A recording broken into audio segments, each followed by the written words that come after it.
esófago y duodeno. Y al igual que el módulo anterior, que ha sido bastante extraordinario, sin duda este es uno de los módulos más importantes. Las enfermedades gastroduodenales son altamente prevalentes y tenemos la fortuna de contar con un panel de expertos de primer nivel. Nuestro primer ponente es el profesor, el doctor Jan Tak. Él es el presidente actual de la Fundación de Roma, la fundación que dictamina y que establece los criterios para el manejo de los trastornos de la interacción cerebro-intestino. Es jefe de la División de Gastroenterología y Hepatología en Leuven, en Bélgica, profesor de medicina del Centro de Investigación Translacional para las Enfermedades Gastrointestinales, Target, y sin duda es más que un experto, es probablemente una de las gentes que han cambiado el diagnóstico de estas enfermedades, y para nosotros es un gran honor tener aquí al profesor Jan Tak con la plática de dispepsia funcional, la visión de un experto.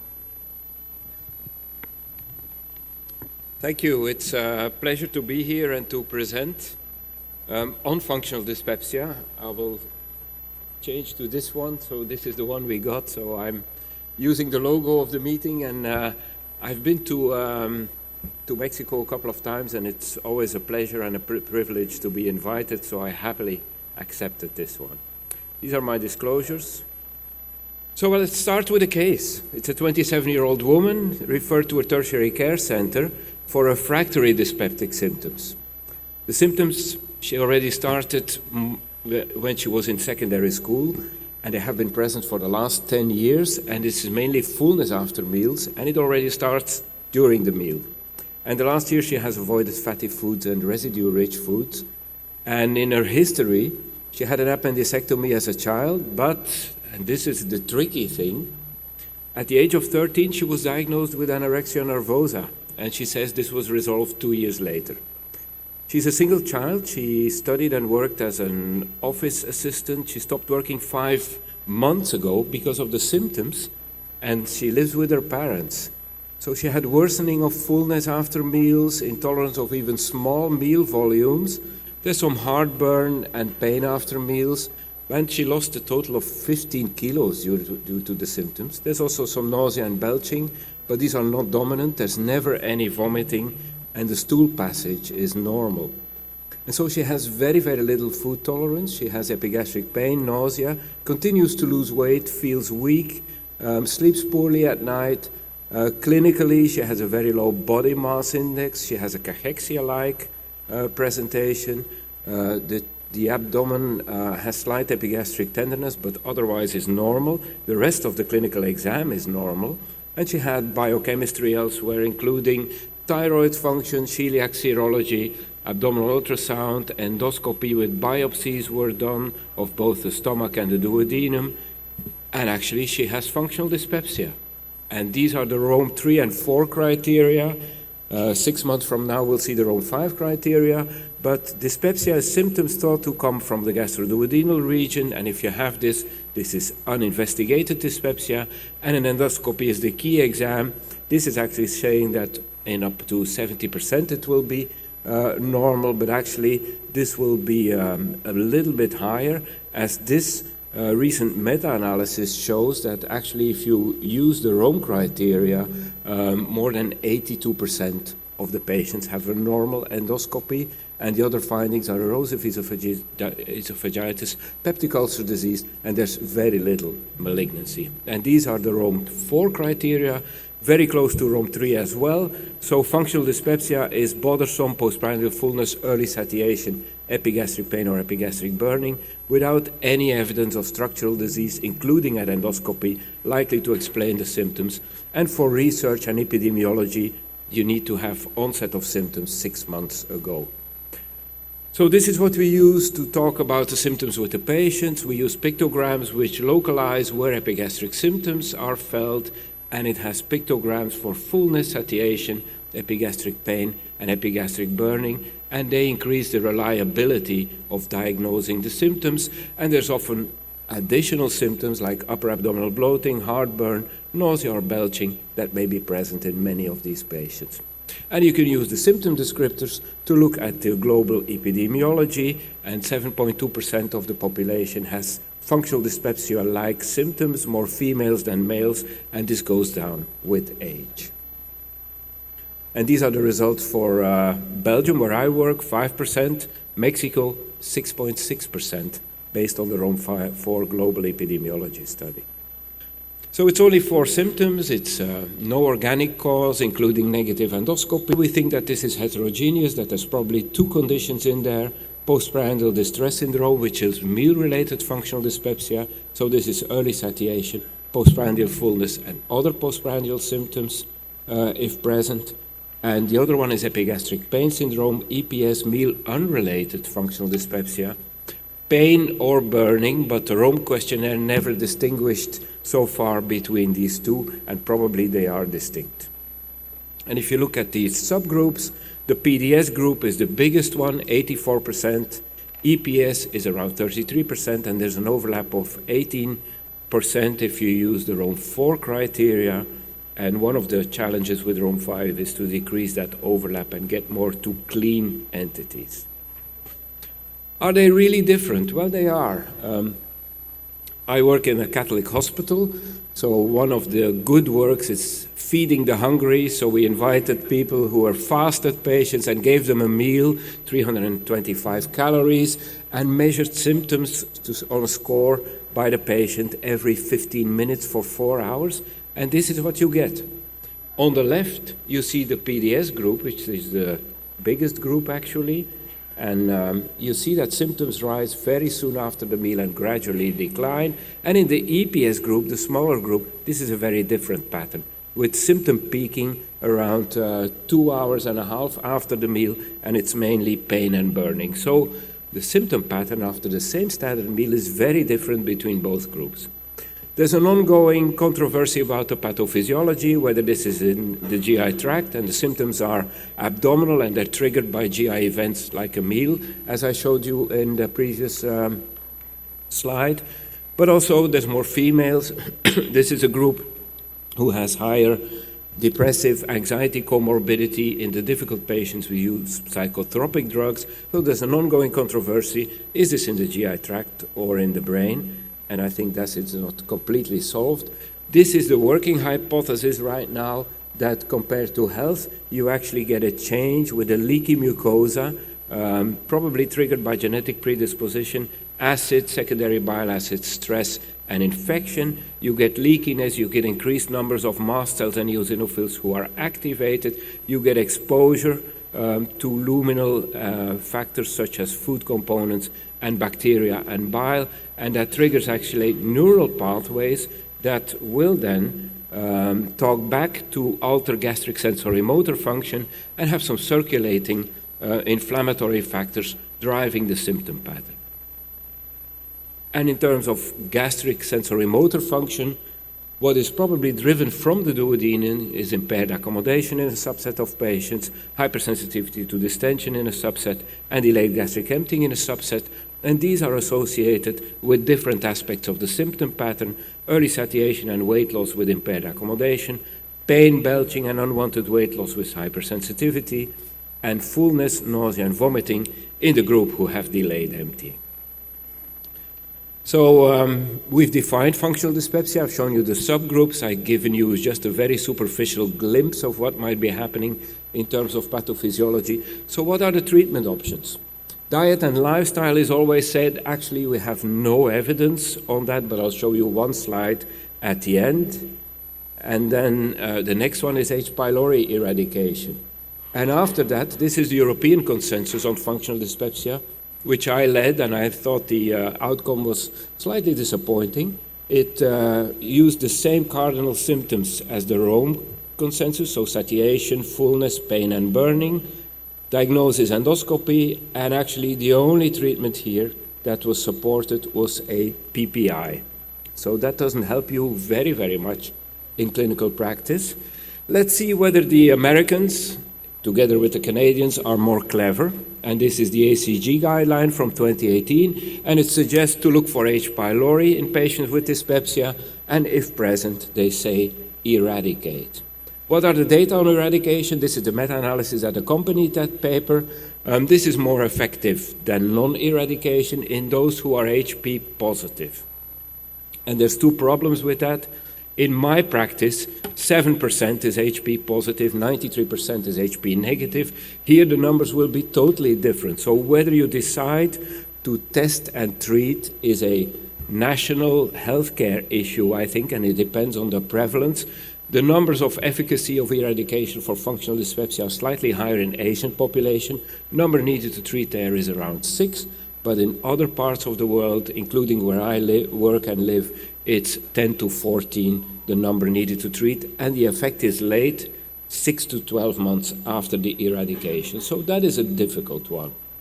Then the next two steps in the American-Canadian algorithm is use a PPI and then go to a tricyclic. Let's take a look at the evidence for the PPI. This is the meta-analysis, and there is a gain of about 13% in rendering patients asymptomatic, but a couple of questions arise.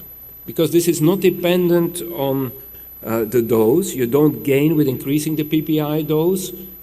In the past, it was said this is probably only for the EPS group who have pain and burning, but now this is promoted for PDS as well. And is this overlapping reflux disease, or what are we treating here when we give a PPI to functional dyspepsia? And after the PPI, they say use a tricyclic antidepressant, and indeed, the antidepressants have a good gain, actually, a gain of about 22% over placebo if you put all the psychotropics together. This is a study from Nick Talley, who is led by Nick Talley, who is the next speaker. And this was a multi-center study in the US, randomizing about 300 FD patients into placebo, amitriptyline, or escitalopram. And in the ulcer-like group, which we would now call EPS, there was a gain of amitriptyline compared to placebo and escitalopram. And in the dysmotility-like group, as it was called then, ROM2, which we would now call PDS, there was no gain. So that is the basis for the recommendation of the tricyclic antidepressant in the American and Canadian guideline after the PPI has failed. And then the next thing that comes is a prokinetic. And then they say consider psychotherapy. The prokinetic, this is the meta-analysis, and there's a net gain of around 12%, but this is mainly driven by cisapride, which is no longer available, and that actually brings them to this sequence, PPI, tricyclic, prokinetic, and then psychotherapy. And there's some evidence for gut-directed behavioral therapies and psychological therapies. This is an old data, there's more data now. I think this is established but difficult to organize, to get reimbursed, to find a therapist, so this is probably for the difficult patients. So I think this is very disappointing. It says, look for H. pylori, consider to eradicate according to your national guideline, use a PPI, and then maybe consider a tricyclic. Let's take a look at the PPI. This is a study we did, patients with functional dyspepsia before and after PPI therapy, and there was an improvement in symptoms of postprandial distress syndrome symptoms measured by the Leuven postprandial distress scale. So this seems to work for PDS as well, not only for EPS. What is the mechanism? Well, there's more eosinophils in functional dyspepsia, and the PPI has an anti-eosinophil effect. It decreases eosinophil counts in the duodenum, and that, rather than the pH effect, is driving the symptomatic benefit. Together with the decrease in number of eosinophils, you get a decrease in mucosal leakiness. But paradoxically, in that study, there was a group of healthy volunteers as well, and there, the leakiness of the mucosa increased if you put them on a PPI. So the PPI has benefits through anti-eosinophil effects, but has some other effects which may not be beneficial, probably through dysbiosis. And this is probably the reason why in the same study, a group of patients that started on a PPI, and where we stopped the PPI, they also improved. So PPIs, I think, are effective for PDS and EPS, probably at standard dose, short term, 8 weeks, and then stop, because continued PPI therapy probably does not maintain therapeutic efficacy in this group. What about prokinetics? Well, the Americans have very, very few prokinetics, so they underestimated the value of this one. They found 3 studies with, for instance, itopride. We did a study in Belgium, The itopride data are, the pink bars are before and the red bars are after 8 weeks of itopride, and you actually see improvement of most of the dyspeptic symptoms, the cardinal symptoms like satiation, fullness, pain and burning, but also bloating, also nausea, belching and heartburn. And actually we took a look at the literature and we actually found 12 placebo-controlled or domperidone-controlled studies, and if you do a meta-analysis, the gain with itopride is 28% over placebo.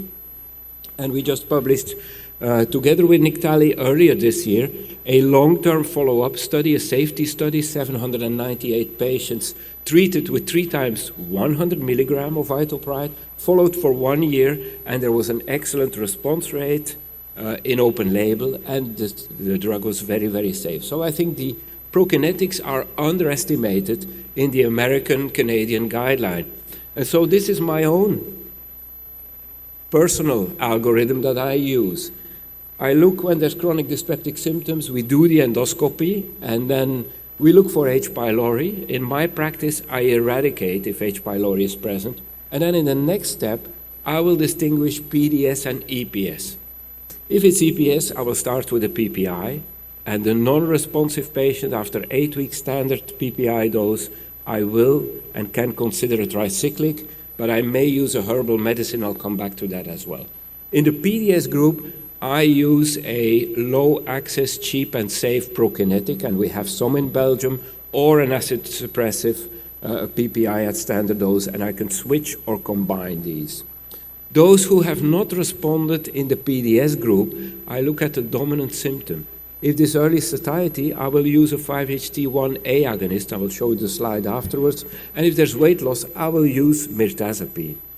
This is a study, small study, mechanistic study we did with buspirone, 3 times 10 milligram or placebo, and we saw a gain over baseline with buspirone, and this is through enhancement of gastric accommodation. So this is one agent you can use with early satiation.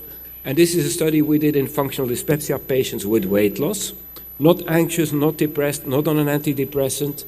And when we treated, and on average they had lost 12 kilos, like the patient I presented to you. And actually with placebo, there was no big improvement of symptoms, but there was a clear improvement in the mirtazapine arm, 15 milligrams in the evening. The symptom that responded best was early satiety. There was a recovery of body weight with the active and not with the placebo. And the tolerance of calories drank in liquid nutrient formula to maximal satiation increased by about 25%. So this is a drug for early satiation, not antidepressively active in this study, but improving nutrient tolerance and body weight. So if the TCA tricyclic has not worked in the EPS group, then these are refractory patients. You can use hypnopsychotherapy and nutritional support. In the group here, if we haven't had success here, and the neuromodulator has not been tolerated or not effective, I do a gastric emptying test in the refractory ones, and if delayed, I have another approach there, and this I will discuss on Sunday when I give a talk about gastroparesis. But what I can use there, for instance, is prucalopride, which improves over baseline and placebo, nausea, vomiting, but also classical dyspeptic symptoms like fullness, satiety, and also bloating, distension. Standard dose of 2 milligrams, and the refractory patients go to hypnopsychotherapy. Some unsolved issues, recent data. What about diet? We just published a study at the low FODMAP diet. The low FODMAP diet is efficacious in about 65% of functional dyspepsia patients, not driven by comorbid IBS. The gain is less than in IBS. It is very complex, and you run a higher risk here of pushing patients into a refractory dietary approach, so I would be cautious with that. And we have almost out a patient with the 6 food elimination diet in functional dyspepsia showing symptomatic efficacy, but we failed to decrease the eosinophil load. In between the PPI and the tricyclics, I will use herbal medicines. There's several studies with this one, Riconchito, Iberogast, STW5 in functional dyspepsia. There are studies with peppermint oil, caraway oil from Germany, from Australia, and from the US showing efficacy, probably more in the PDS than the EPS group. And in Japan, Rikushito is a frequently used herbal medicine with consistent findings in most of the studies that were looked, and I will intersperse these. What about the microbiota? We have one study that we did with Bacillus coagulans and subtilis combination. This improved symptoms of PDS over placebo, and this was associated actually with improvement, the decrease of IL-17 and Th17 positive inflammatory cells, and the degree to which there was an anti-Th17 effect actually corresponded to the treatment benefit. So this is probably acting on duodenal inflammation, although we don't have a study with biopsies. So to finalize, functional dyspepsia highly prevalent, 2 subgroups, PDS, EPS. Pathophysiology is ongoing work. Treatment options, eradication. If they respond to that, we call it H. pylori-associated dyspepsia. You have PPI at standard dose, short term, 8 weeks and stop. You have prokinetics, centrally acting agents, and there's a couple of novel approaches that I showed you. Thank you for your attention.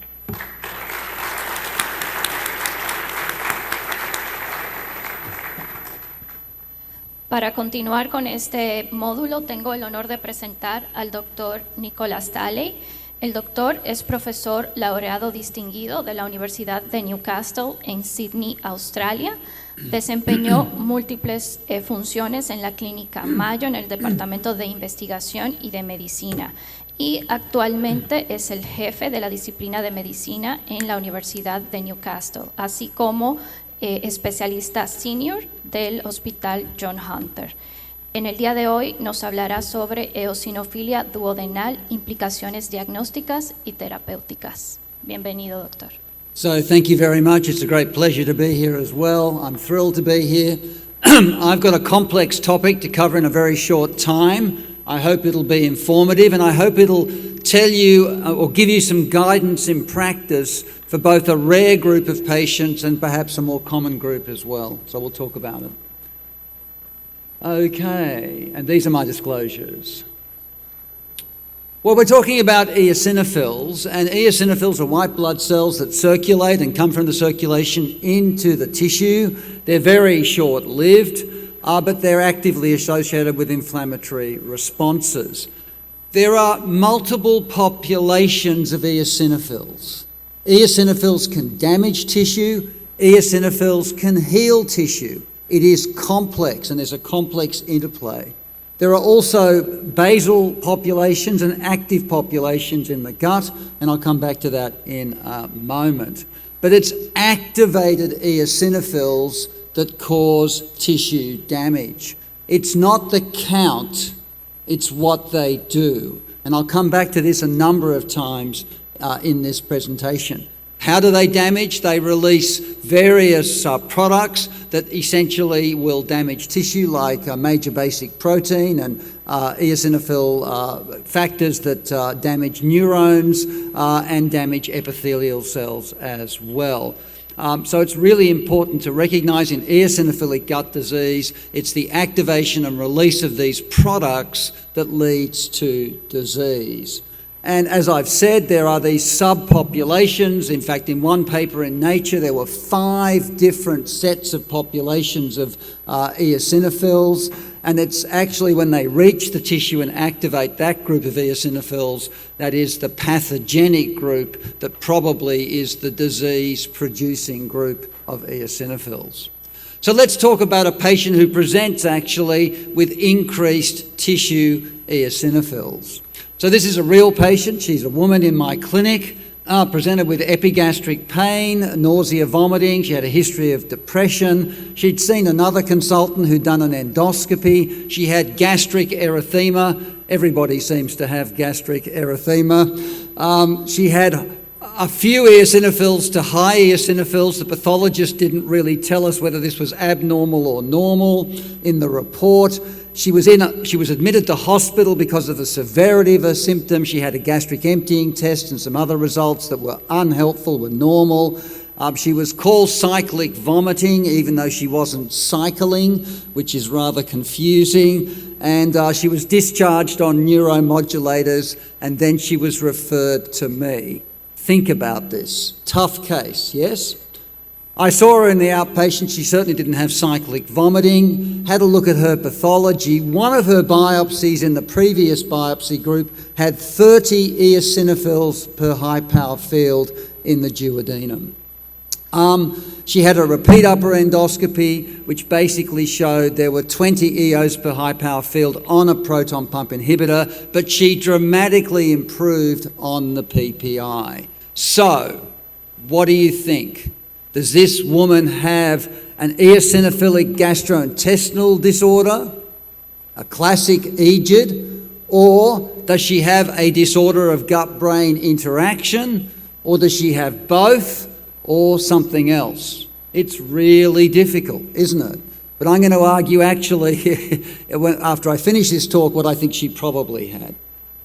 So let's talk about eosinophilic GI disorders, the classical, the uncommon to rare disorders that we do see in practice if we look for these disorders. And essentially these are patients with symptoms and high levels of tissue eosinophilia on your gastric or duodenal biopsies when you're looking for eosinophilic gastritis or eosinophilic duodenitis.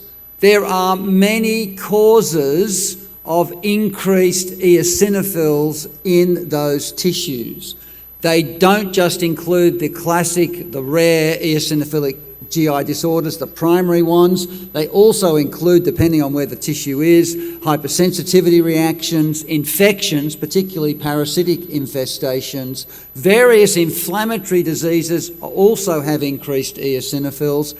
Malignancy can increase your tissue eosinophilia adjacent to the malignancy, and connective tissue diseases and vasculitis can do this as well. But our focus here is on the primary or idiopathic eosinophilic disorders.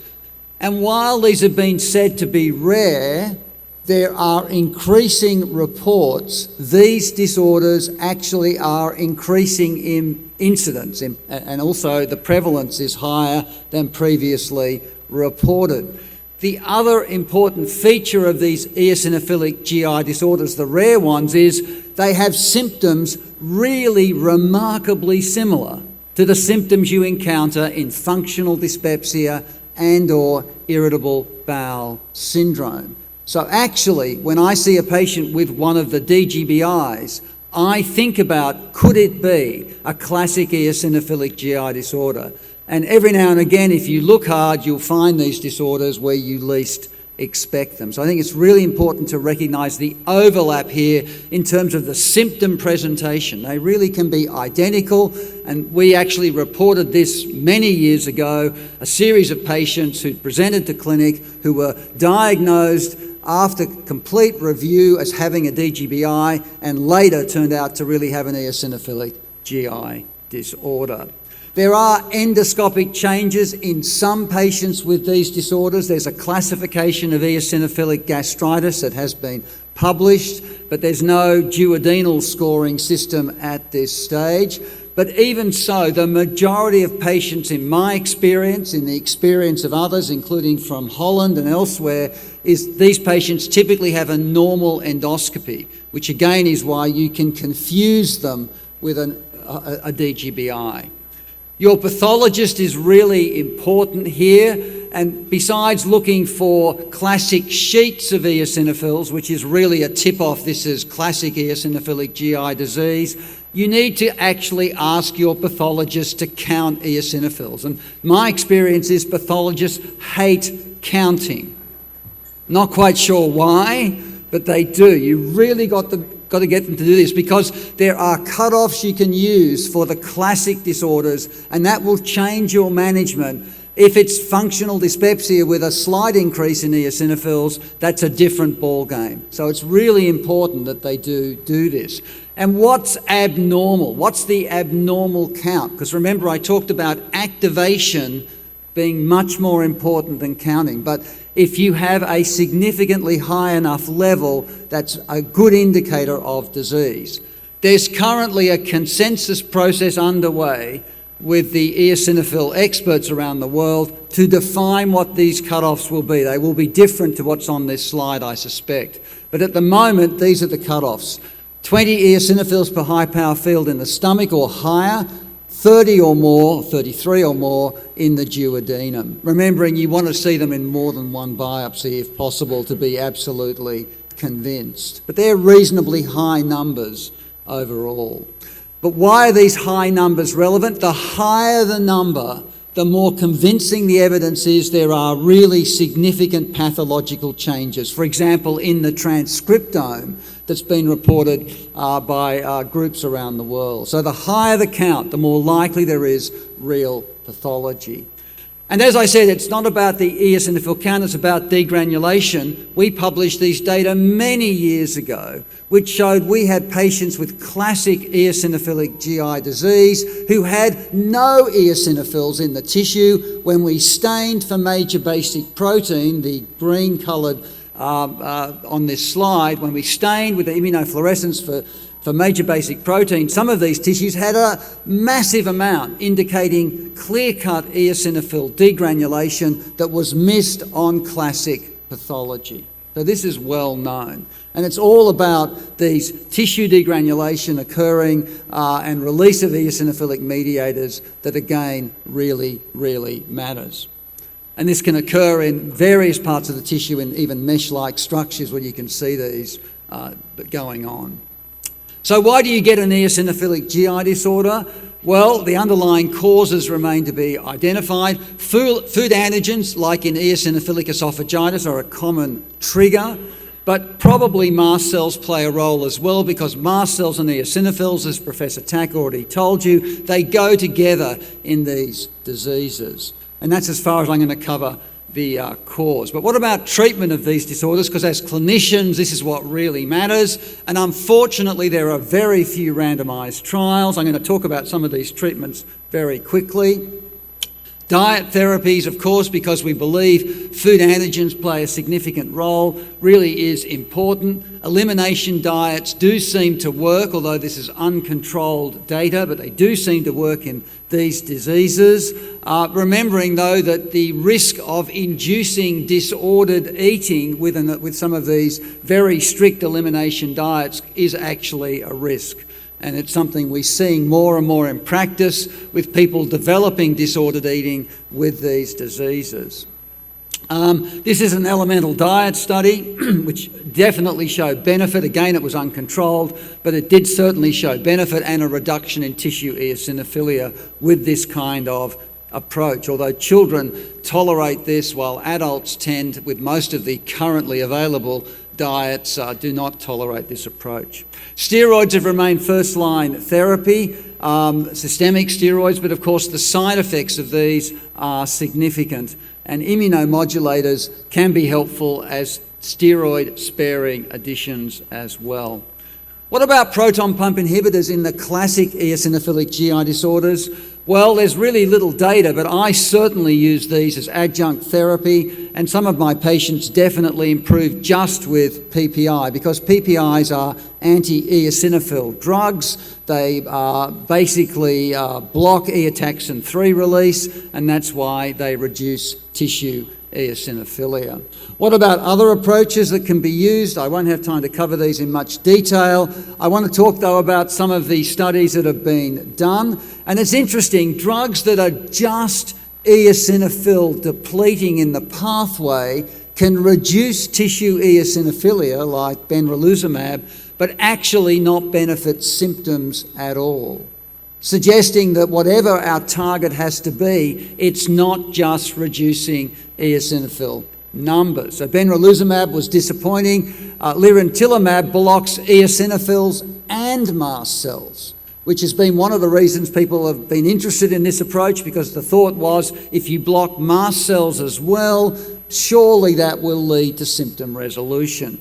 And unfortunately, despite one positive trial, all the follow-up trials with this drug were a total failure in terms of symptom benefit. So again, we don't really understand the pathogenesis well enough. But interestingly, dupilumab, which actually is used in eosinophilic esophagitis, does seem to also work in the classic eosinophilic gastritis and duodenitis. Although again, this is a small study and it's not a randomised control trial. You can use adjunct therapies like H1 and H2 blockers, which I certainly use in my practice, and other drugs if you have them available, although the benefits are not absolutely established. What about the prognosis of these rare diseases? It's really important to recognise there are recent data that are a little bit worrying, actually, in terms of the prognosis. We always thought these diseases had no real associated mortality except perhaps from our drug therapy.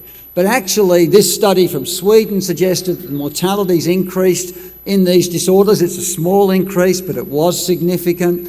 It was driven by cancer-related deaths, but not GI cancers, and there was no increase in incident cancers. So we don't really understand why the mortality is increased, at least a little bit, but I think it's important that we do recognise this as possible and think about how we're going to treat these diseases. Now, I've talked about the classic EGIDs. What about eosinophils in disorders of gut-brain interaction? And I think it's important we talk about these. Already Professor Tack has done a beautiful job talking about functional dyspepsia, and I really don't want to re-emphasise those points. I do want to point out that FD and IBS are associated with atopy. In other words, allergic responses could well play a role in disease, and we've known this from epidemiological studies over the last decade or so. And we also know, as Professor Tack pointed out, that there are, at least appear to be, increased eosinophils in functional dyspepsia. Increased counts, but I think more importantly there are some specific features that suggest there is some pathogenic role. They tend to cluster in some of the biopsies. We don't talk about this much recently, but we certainly observe this, these clusters of eosinophils, which look very abnormal pathologically.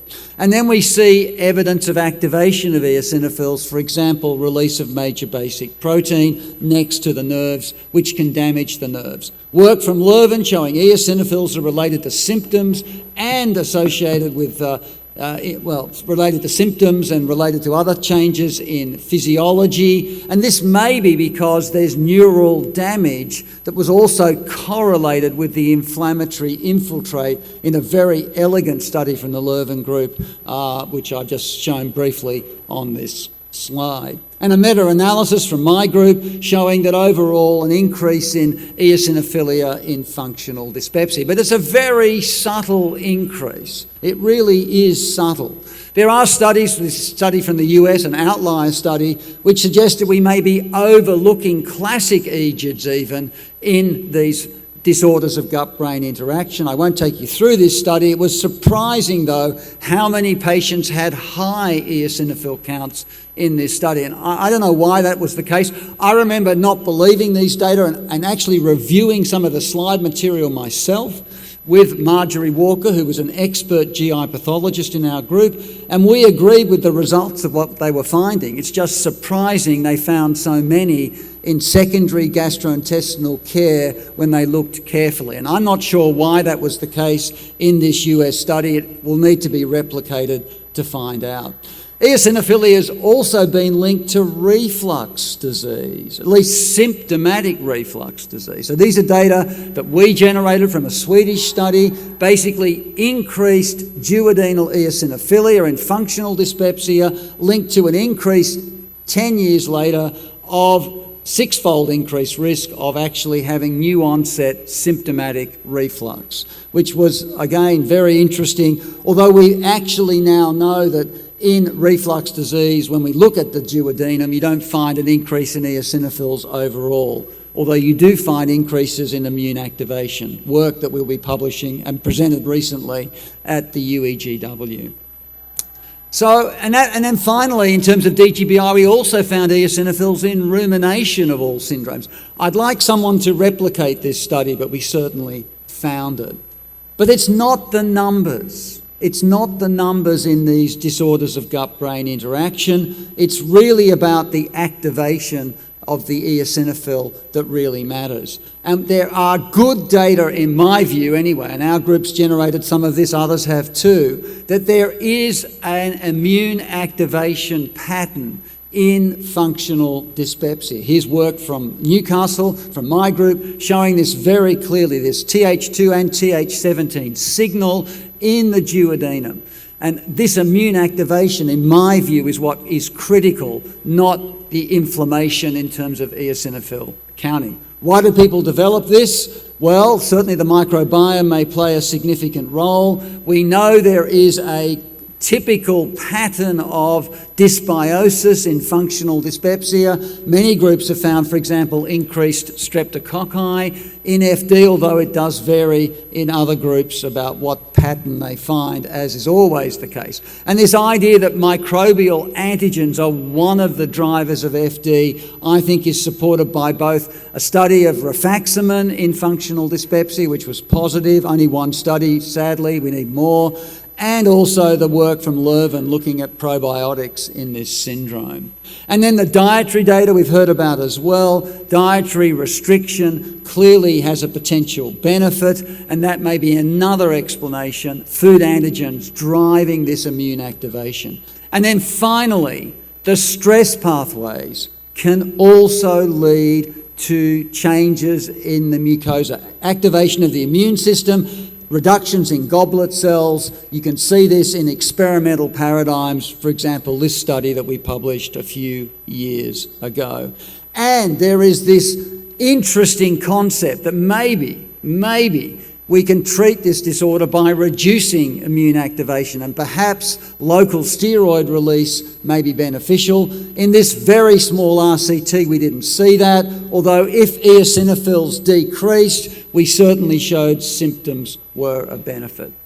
So to sum up in my last 40 seconds, eosinophils can produce disease, they can heal disease. They're not always antagonists. It's activation and release of the products that damage tissue that really matter in disease. There are differences between functional dyspepsia with some eosinophils and classic eosinophilic gastritis and enteritis. And I've summarised on this slide those differences. But there's clearly a blurring here. And my patient in clinic probably had a disorder of gut-brain interaction, even though she had eosinophil counts that were borderline for diagnosis of a classic EGID. So in that case, this is how I managed her, and she's done well with that management. So the take-home points are here. Think about eosinophilic and gastritis, the classic uncommon disease. Think about this in your patients who present with a DGBI. You will find some cases, not many, but you will find some if you look. Biopsy, biopsy, biopsy in that case. You need multiple. One biopsy is totally insufficient. You'll clearly miss disease. The current expert recommendations are around about 4 to 8 biopsies from the stomach and about 4 to 6 from the duodenum. First-line treatment options are straightforward, diet and corticosteroids if it's a classic disease. Duplimumab has promise, but we need some RCTs. And mortality, there's actually a problem there. We need to find out if it's true and discern what to do about this. And thank you very much for your attention.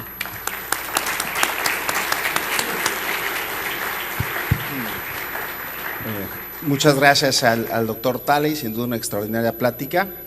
Y hemos oído hablar en estas primeras 2 pláticas de náuseas y vómito como síntomas que pueden ser parte, acompañar o entidades diferentes. Y a continuación le voy a pedir al doctor Raúl Alberto Jiménez Castillo. Raúl es un egresado de Medicina Interna y Gastroenterología en la Universidad Autónoma de Nuevo León. Tuvo la oportunidad de hacer un posgrado con nosotros en el instituto. Y durante su formación, tiene una formación en náuseas y vómito en la Universidad de Ohio State y está regresando de una estancia de 6 meses en Metro Health Cleveland con el doctor Fass. Raúl nos va a hablar sobre náuseas y vómitos crónicos. Raúl, adelante. Muchas gracias por la invitación y la amable presentación. Y es un tema bastante interesante que me ha llamado la atención porque requiere una sospecha clínica bastante específica, interesante. Hay que sentarse a charlar con el paciente, ya que en el transcurso del abordaje diagnóstico nos podemos perder. Entonces yo creo que un abordaje práctico es lo que les voy a mostrar a continuación. En aquel paciente que tiene náuseas y vómito, crónico, y ahorita vamos a ver las definiciones de este. A lo largo de la vida todos hemos presentado náusea y vómito en estudios poblacionales. Un año previo al estudio, más del 50% de los adultos presentaron náusea, más del 30% refirió al menos un episodio de vómito, y las mujeres reportaron una mayor incidencia que los hombres. La palabra náusea tiene un origen griego, es una sensación subjetiva y desagradable de dolor o molestia en el epigastrio que precede el deseo de vomitar, y el término vómito se refiere a la expulsión forzada del contenido gástrico por la boca. Necesario aclarar, he visto en múltiples publicaciones que es posible y muy frecuentemente tema de confusión, regurgitar y rumiar no es vomitar. La regurgitación se define como un retorno involuntario sin esfuerzo del contenido gástrico a la boca, y la rumiación es el proceso en el que el alimento recién ingerido regresa sin esfuerzo del estómago a la boca, donde con frecuencia se vuelve a masticar y deglutir. ¿Ok? Si síntomas pasajeros, es decir, un episodio agudo como una intoxicación alimentaria, una gastroenteritis aguda, se podrá tratar de manera sintomática y no habrá que indagar mayormente en un diagnóstico específico, aparte del que ya se ha realizado. Sin embargo, si persisten los síntomas, es decir, una duración mayor a 4 semanas, se volverá una náusea y vómito crónico, lo cual habrá que investigarse en detalle qué es lo que lo está causando. Y tenemos diagnósticos posibles en náusea y vómito crónico. Hay infinidad de diagnósticos posibles y los podemos dividir en áreas. En las enfermedades intestinales tenemos al vólvulo, la pseudoobstrucción intestinal crónica, la obstrucción parcial del intestino delgado, enfermedades gastroduodenales como las úlceras gástricas y duodenales, estenosis pilórica, gastroparesia, entre otros. Tenemos también enfermedades del páncreas, de las vías biliares como la pancreatitis crónica, disfunción del esfínter de Oddi, colecistitis, enfermedades gastroduodenales como la síndrome de náusea y vómito crónico, síndrome de vómito cíclico, hiperemesis por cannabinoides, que también están asociados al eje de cerebro-intestino, y también tenemos infinidad de enfermedades extraintestinales como el hiperparatiroidismo, hipercalcemia, enfermedades de Addison, entre otras. Entonces, al tener múltiples causas, podemos perdernos en el abordaje diagnóstico, lo cual iré refiriendo que tendremos varias pistas a lo largo del interrogatorio intencionado de nuestros pacientes que nos ayudarán a decidir qué estudios podemos realizar para llegar a buen fin en el diagnóstico de nuestros pacientes y posteriormente dar un tratamiento dirigido efectivo.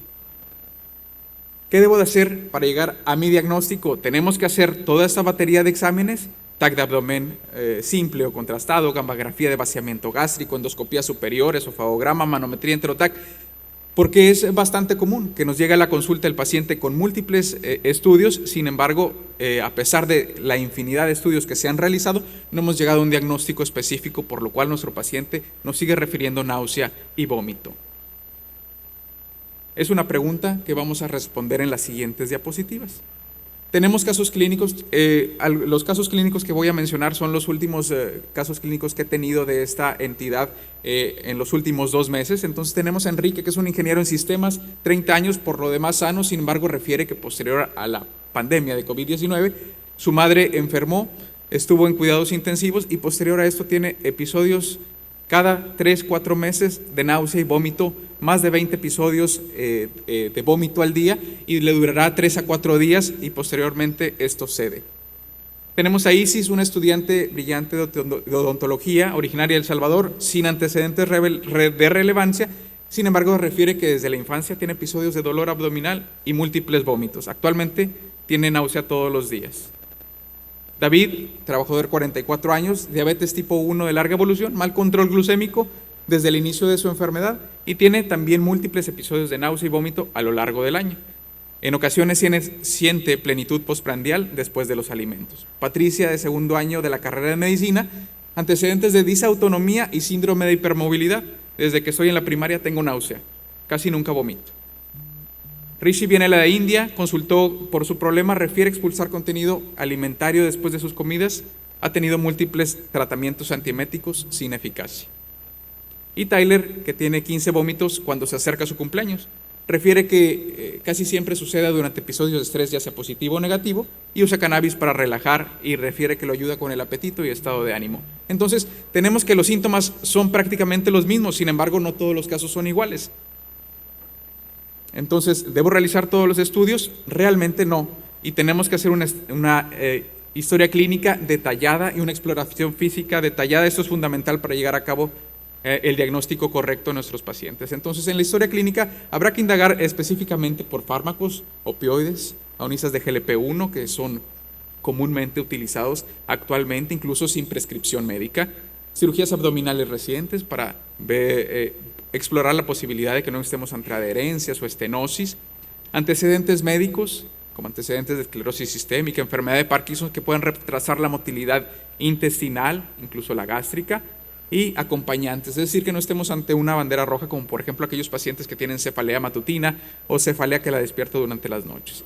Entonces, algunas características nos van a poder orientar el diagnóstico en el síndrome, en la náusea y vómito crónico, como la expulsión forzada del contenido alimentario, la regurgitación pasiva, como lo encontramos en la enfermedad por reflujo gastroesofágico, acalasia o síndrome de rumiación, un inicio insidioso de náusea, como la gastroparesia, asociado a medicamentos, trastornos metabólicos, etc. La regurgitación de alimentos no digeridos, como lo podemos encontrar en acalasia, divertículo de Senker, el vómito de alimentos parcialmente digeridos o distrés postprandial posterior a la ingesta de alimentos, como lo podemos encontrar en la gastroparesia o la obstrucción del tracto de salida. Bueno, en estos pacientes sí habrá que realizar estudios adicionales, por ejemplo, una endoscopía superior, un gammagrama de vaciamiento gástrico, pero no en todos los pacientes que vayan a tener solamente náusea y vómito.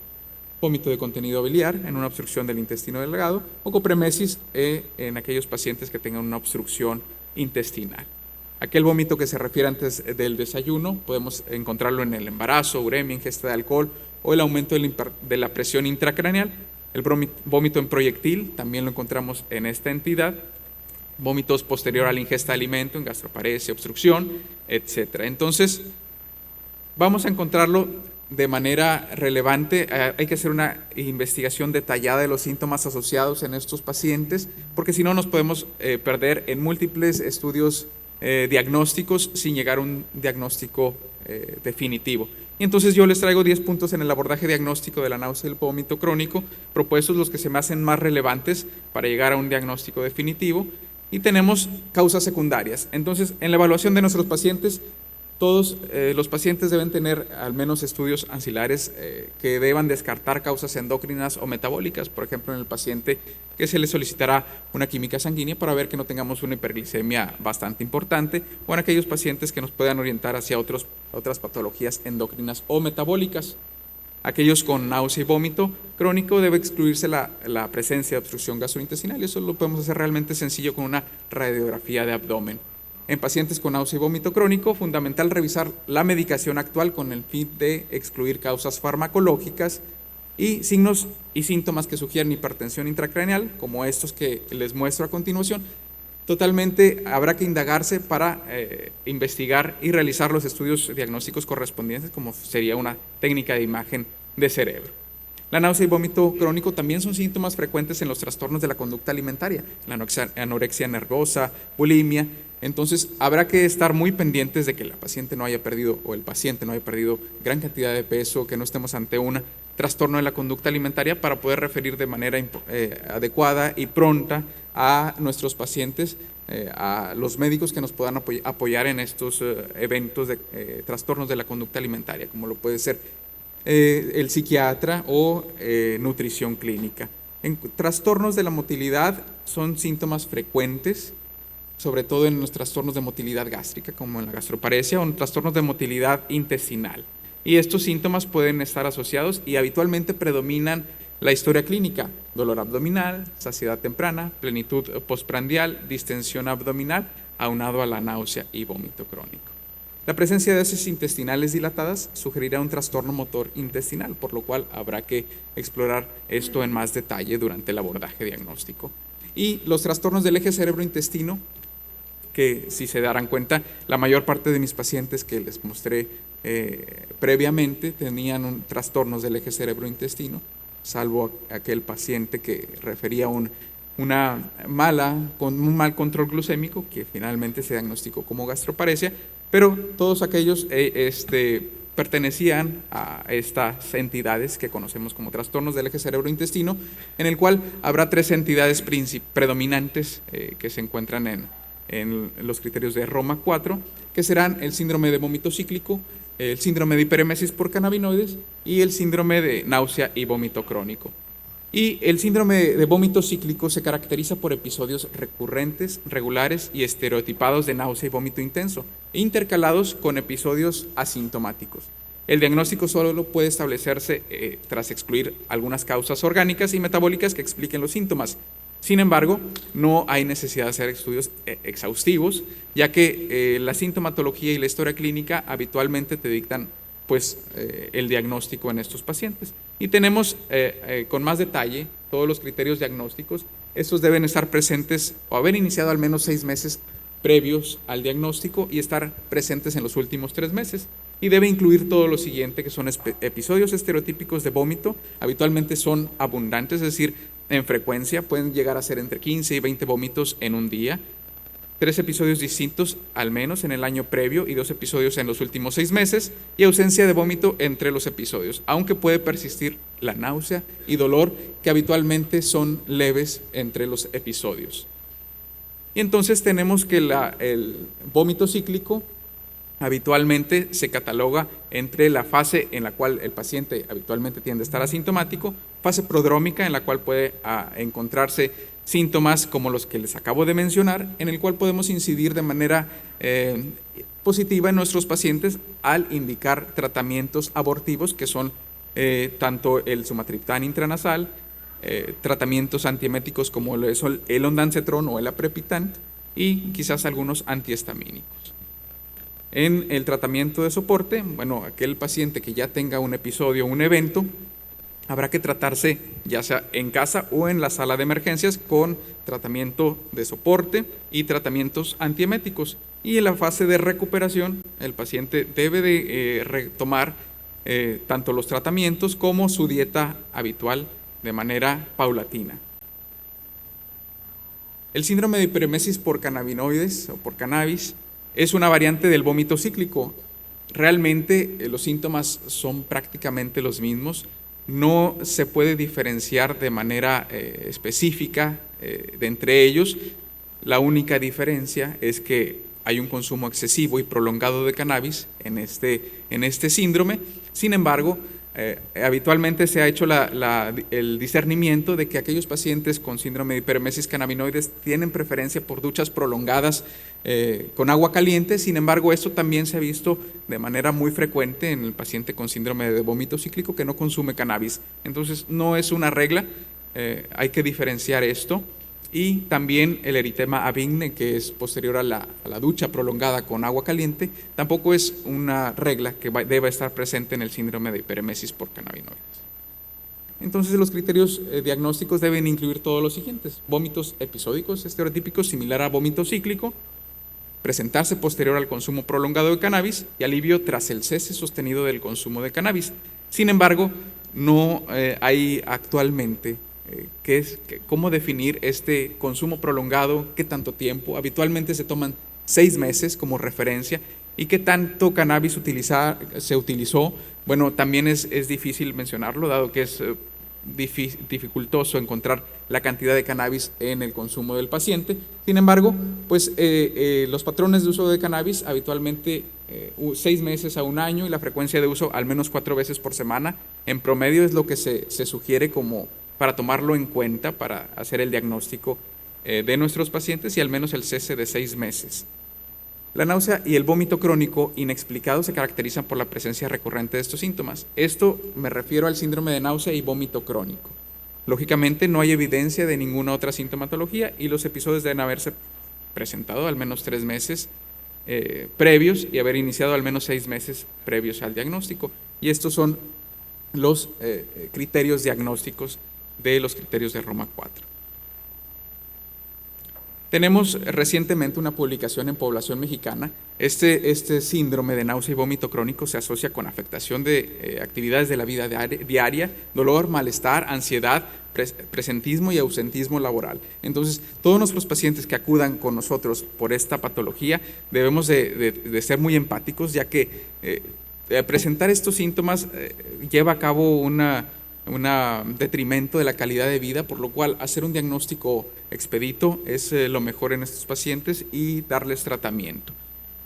Tratamiento para náusea y crónico secundario, tratar la patología de base. Y el tratamiento consiste en fármacos antieméticos, como son los antagonistas de los receptores de serotonina 3 y los de neuroquinina 1, que son efectivos como tratamiento abortivo, y en los trastornos funcionales o del eje cerebro-intestino, de la náusea y el vómito crónico, los antidepresivos tricíclicos, específicamente la amitriptilina, son una terapia efectiva a largo plazo y segura. Tenemos aquí un algoritmo en el cual podemos abordarlo más a detalles, con todo el gusto del mundo lo podemos compartir posteriormente, pero sí, básicamente tenemos que la náusea y el vómito crónico secundario, si se excluye, continuaremos en el abordaje diagnóstico. Si no hay hallazgos sugestivos de rumiación o regurgitación, los trastornos esofágicos o disfagia, los trastornos esofágicos prácticamente se pueden excluir. Por lo cual habrá que hacer estudios ancilares si no hay distensión abdominal, plenitud postprandial, la gastroparesia pues pudiera ser una posibilidad poco probable, por lo cual posiblemente habrá que revisar que no estemos ante un trastorno del eje cerebro-intestino de estos tres que les acabo de mencionar. Como conclusiones, hay que conocer a fondo la historia clínica de nuestros pacientes. Los estudios que les mostré, no todos son necesarios en nuestros pacientes y no hay necesidad de repetirlos si ya se han realizado previamente. No toda náusea y vómito crónico es gastroparesia y el tratamiento correcto tiene gran eficacia. Muchas gracias por su atención.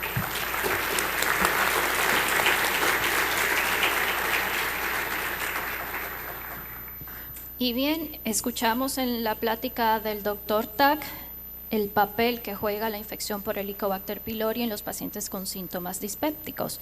Ahora bien, ¿cómo vamos a tratar la infección por Helicobacter pylori en el 2025?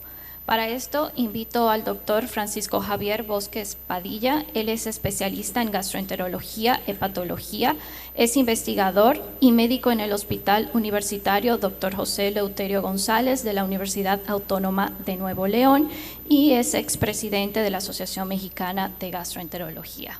Bienvenido, doctor. Muy buenos días y muchísimas gracias, doctora José María. Es un privilegio compartir con gente a la que uno como referencia ha leído toda la vida. La verdad es un honor. Les voy a platicar en los siguientes minutos a propósito de cómo se define el tratamiento de la infección por el Helicobacter pylori en este año. Antecedentes que considero relevantes. La erradicación presupone, por supuesto, disponer de tratamientos eficaces, una premisa fundamental. Sin embargo, y esto es la realidad, a pesar de numerosos estudios a propósito del tratamiento y más de 30 años de estar convocando a expertos para discutir en conferencias de consenso recomendaciones que nos sirvan en la práctica del día a día, el éxito sigue siendo inferior cuando ustedes comparan la tasa de curación de esta infección con otras enfermedades infecciosas. Los avances más significativos, a pesar de ello, sí han sido en relación al tratamiento y, por tanto, el propósito fundamental de estos minutos es proporcionarles a ustedes las recomendaciones actualizadas en el manejo de la infección por el Helicobacter pylori acotada a lo que vivimos en nuestro país. Elementos claves en el tratamiento, no olviden la duración. Hubo en el pasado intentos de acotar el tratamiento a esquemas de 7 días, eso no es una buena idea. Consideren ustedes la importancia de inhibir el ácido por razones que tienen que ver con la farmacocinética. Al fin es una enfermedad infecciosa y un antibiótico o una combinación de antibióticos elimina la bacteria. Sí y solo si la concentración de antibióticos intragástrica es adecuada, de ahí la importancia de tener presente este concepto. Desafortunadamente, el uso o abuso de antibióticos ha generado un patrón de resistencia que es un dolor de cabeza a nivel mundial.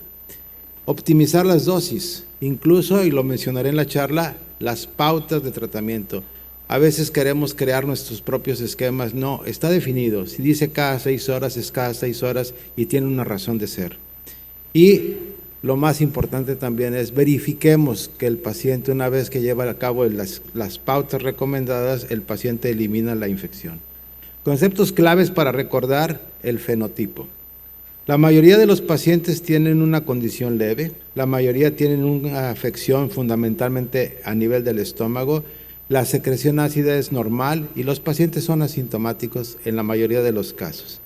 El fenotipo de úlcera duodenal que ocurre en el 10 al 15% de los pacientes, la afección de esta bacteria es fundamentalmente a nivel antral, si hay una alteración en el quimismo gástrico y los síntomas son los que se comentaron como dispepsia. Recuerden la cifra que mencionaron hace un momento de erradicar el Helicobacter tiene una ganancia terapéutica, pero solo para un subgrupo de pacientes.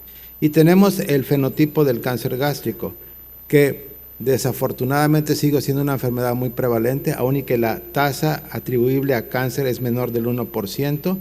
El proceso inflamatorio ocurre a nivel del cuerpo gástrico y el quimismo está reducido, provocando cambios de atrofia. Recordemos también que para hacer el diagnóstico tenemos estrategias no invasivas y estrategias invasivas. Y está señalado en azul un tema que va a cobrar mucha importancia en la medida que lo podamos implementar en nuestro país. Buscábamos cultivar la bacteria y definir el patrón de resistencia. Y lo que hoy se va a hacer es aislar la bacteria y hacer una secuenciación a través de métodos moleculares. Y con eso poder definir las pautas de atención para los pacientes. ¿Importa el pH del estómago? Por supuesto, porque un pH ácido inhibe o reduce la actividad de la amoxicilina, la claritromicina y la levofloxacina, que han sido elementos fundamentales en los esquemas de erradicación. Una mayor la supresión del ácido consecuentemente aumenta la concentración de antibióticos a nivel del estómago y otro elemento importante, la bacteria tiene mecanismos de defensa que cuando se encuentran en un ambiente menos ácido o más ácido desarrollan formas que se llaman cocoides, que definen patrón de resistencia. También tengamos presente que no son equivalentes los inhibidores de bomba. En relación al omeprazol como referencia de 20 miligramos, una tableta de 40 miligramos equivale a 9 miligramos de omeprazol. Y de estos medicamentos, el que de alguna manera convendría considerar es el esomeprazol, hablando de inhibidores de bomba, en una posología de 40, tiene una concentración sustancialmente más alta de omeprazol. ¿Qué estudios relevantes se han publicado en el pasado reciente en Latinoamérica y en nuestro país? Que las pruebas de diagnóstico y las indicaciones de tratamiento se han llevado a cabo en un registro latinoamericano y les voy a mostrar datos relevantes de ello, y que las terapias cuádruples y las terapias dobles son superiores a la terapia triple que hemos estado empleando. Estadística presentada en el pasado reciente en congresos internacionales. Hay un registro mundial a propósito del manejo de la infección por Helicobacter pylori que el doctor José María ha liderado. Hay un registro de esta actividad y esta experiencia en vida real define pautas de atención. Lo que hemos hecho no necesariamente ha funcionado y ya lo tenemos registrado. En este estudio se han colectado más de 2.500 pacientes y México ha aportado más de 1,000 pacientes, de manera que la información que les comparto tiene valor para nosotros. En este trabajo firmado en el año 25 se habla de cómo ha habido un estudio de la resistencia en nuestro continente usando este método de secuenciación de siguiente generación, un trabajo presentado en mayo en la Reunión Americana de Gastroenterología, en donde lo relevante era evaluar el patrón de resistencia. Y les muestro los resultados. Vean con atención México. ¿Cuántos pacientes de nuestro país tienen resistencia primaria o adquirida a claritromicina? Prácticamente el 16%, a fluoroquinolonas el 60%, incluso a amoxicilina el 10%. Todo esto es importante porque de alguna manera explica por qué tenemos fallas en la prescripción y en la erradicación. Si lo vemos gráficamente, desafortunadamente México está entre los países en Latinoamérica que tienen un patrón de resistencia muy alto, superior al 70%, y establece la necesidad de que hagamos estudios de tipo regional.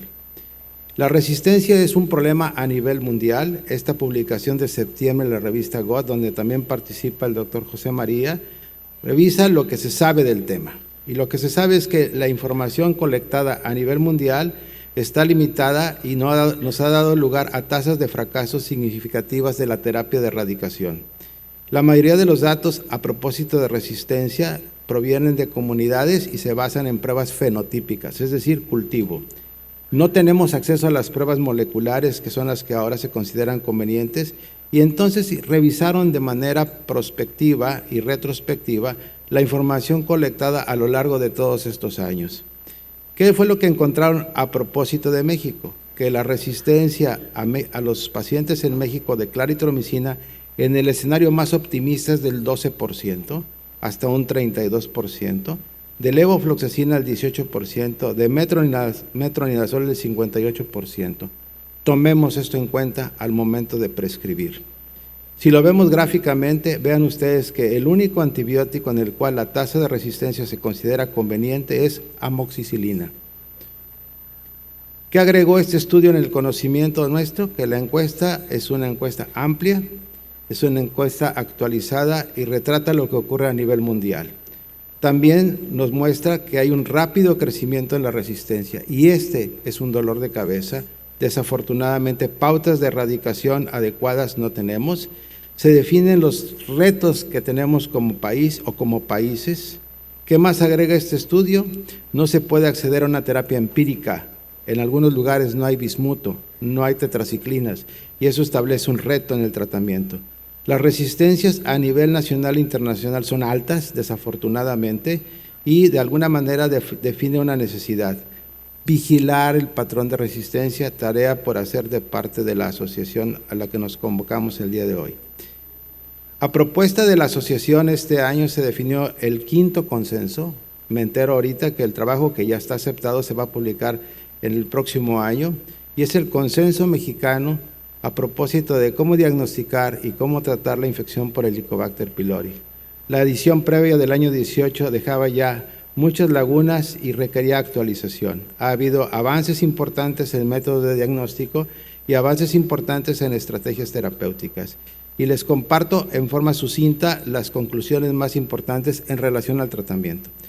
Terapia recomendada en México para erradicar Helicobacter, la terapia cuádruple con bismuto por 14 días. ¿Por qué? Porque la tasa de resistencia a claritromicina es extraordinariamente alta. Se debe demostrar la erradicación en la 4ª semana o después del tratamiento prescrito. Tras el fracaso al tratamiento, lo deseable es que pudiéramos hacer estudios de sensibilidad a través de métodos moleculares y definir un plan de acción específico al paciente. Y si en la historia de vida del paciente está la ingesta de claritromicina, de entrada ya sabemos que es poco probable que este antibiótico tenga alguna utilidad. ¿Qué más se consensó?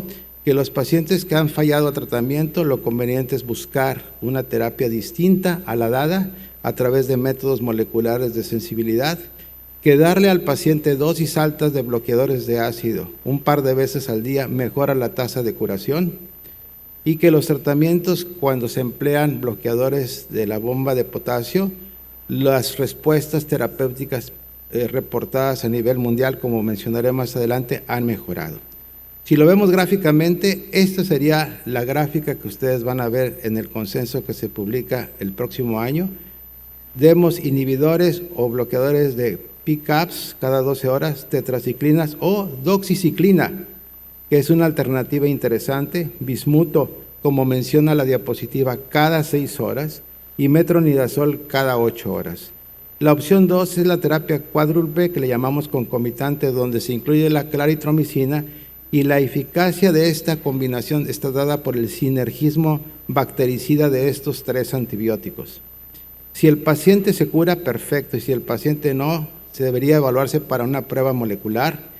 Si no están disponibles esas pruebas, la opción que les propondríamos es utilizar terapia cuádruple o bien utilizar bloqueadores de bomba, PCABs y amoxicilina 1 gramo cada 8 horas, terapia dual. ¿Funciona la doxiciclina? Revisen ustedes esta publicación reciente en donde estos autores analizan una cohorte de 3 centros de referencia irlandeses donde les dieron terapia cuádruple. Y en esta terapia incluyeron doxiciclina 100 miligramos 2 veces al día, ese sí lo tenemos en México. En este trabajo la tasa de erradicación se evaluó con prueba de aliento y ustedes vean cuáles son las tasas de eficacia observadas. Si el tratamiento cuádruple fuera de primera línea, la tasa de erradicación fue de 91%. Si el paciente es una segunda opción después de una falla, la tasa de erradicación se tumba hasta un 76%. Y en terapia de rescate el número es demasiado pequeño. Visto en una tabla, Lo que les llamo la atención es, vean ustedes, independientemente de la procedencia, si el paciente utiliza terapia cuádruple de primera línea, las tasas de curación andan en el rango del 90%. Por eso la recomendación del consenso. Y la última parte de mi charla tiene que ver con el tema de los bloqueadores de ácido. Este trabajo firmado en abril y firmado por expertos es un estudio en donde se hace la comparativa de utilizar bloqueadores de bomba versus bloqueadores de la bomba de potasio. En esta revisión sistemática, los autores participan el concepto de que para lograr la curación se requiere bloquear el ácido y que los inhibidores de la bomba de potasio son superiores en eficacia, como se ha publicado en el pasado reciente. Hay varias formas de analizar esto. Un metaanálisis en red contrasta en relación a los estudios habituales en pares, se utiliza una herramienta de evidencia diferente y precisamente es lo que ellos proponen para ver la eficacia relativa de los dos esquemas. Analizaron más de 685 publicaciones y pudieron escoger 25 al final y son las que les muestro aquí. Vean ustedes en esta mapa de red las 15 comparaciones o permutas posibles y en el tamaño del círculo está lo habitual que se emplea. Se utiliza terapia cuádruple, terapia triple y terapia dual. Esas son las combinaciones más frecuentes. Y cuando ustedes analizan la tasa de éxito en comparación al referente, que en este caso es utilizar un bloqueador de bomba de potasio con amoxicilina, tiene ventajas sobre la terapia cuádruple, una ganancia terapéutica en la razón de momios en relación a la terapia triple, en relación a incluso la terapia cuádruple con bloqueadores de potasio, incluso con la terapia triple. Este trabajo, muy interesante, lo analizan desde otra óptica, lo que llaman una medición SUCRA. En tanto más se aproxime a la unidad, hablaríamos de una ventaja terapéutica en cuanto a costo y eficacia. Y la combinación de un bloqueador de bomba de potasio con una amoxicilina tiene un valor SUCRA cercano a 1. La única observación de los autores ya para concluir esta presentación es que, si bien es cierto, los resultados sugieren que los bloqueadores de bomba de potasio son superiores, los estudios se han realizado fundamentalmente en comunidades de Asia.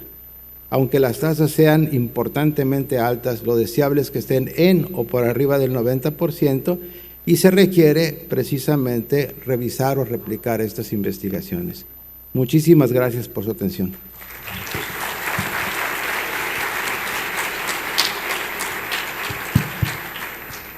Gracias, Paco. Y para finalizar este módulo, tengo el honor y el placer de presentar a la doctora Leticia Moreira Ruiz. Ella es gastroenteróloga, viene del Hospital Clínic de Barcelona, es coordinadora de la Clínica de Alto Riesgo de Cáncer Digestivo. Ella es la directora científica del Registro Europeo y Mundial del Helicobacter pylori, del cual acabamos de escuchar, vocal de Relaciones de la Asociación Española de Gastroenterología. Y Leti va a hablar sobre lesiones premalignas gástricas. ¿Qué hacer, Leti? Bienvenida.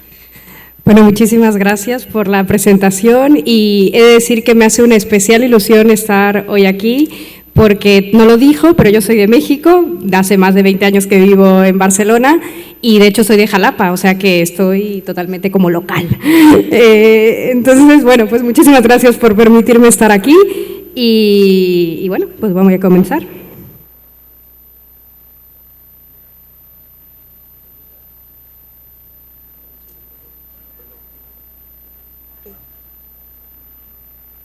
Perfecto. Bueno, pues antes de empezar a hablar de las lesiones precursoras de cáncer gástrico, explicaré en 2 o 3 minutitos por qué esto es importante, ¿no?